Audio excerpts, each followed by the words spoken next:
महाराष्ट्र हळूहळू मागे पडतोय आणि आपल्याला त्याची जाणीव सुद्धा नाही.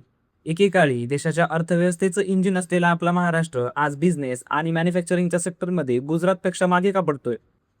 2013 मध्ये महाराष्ट्रात 29,000 फॅक्टरीज होत्या, तर गुजरातमध्ये फक्त 22,000. पण 2023 पर्यंत हे चित्र पूर्ण बदललं. गुजरातमधील फॅक्टरीची संख्या ही 31,000हून अधिक झाली, पण महाराष्ट्रातील फॅक्टरीची संख्या ही फक्त 26,000वर आली. प्रश्न गुजरात पुढे गेल्याचा नाही. प्रश्न हा आहे की महाराष्ट्रात येऊ शकणारे प्रोजेक्ट्स, उद्योग, गुंतवणूक आणि रोजगाराच्या संधी नेमके गायब कुठे झाल्या? टाटा एअरबस प्रोजेक्ट गुजरातला गेला. त्यानंतर वेदांता फॉक्सकॉन प्रोजेक्ट सुद्धा गुजरातला गेला.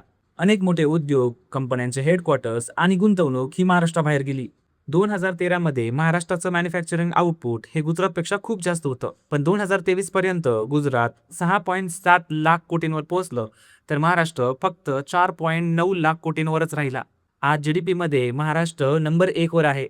पण देशाच्या जीडीपी मधील महाराष्ट्राचं योगदान 15.2% 13.3% आलेलं आहे.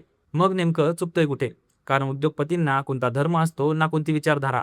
त्यांना व्यवसायासाठी फक्त योग्य वातावरण हवं असतं. आणि जर महाराष्ट्रातून या संधी बाहेर जात असतील तर याचा फटका पुढील पिढीला नक्की बसणार आहे. हा व्हिडिओ जास्तीत जास्त लोकांपर्यंत पोहोचवा, कारण विषय फक्त राजकारणाचा नाही तर महाराष्ट्राच्या भविष्याचा आहे.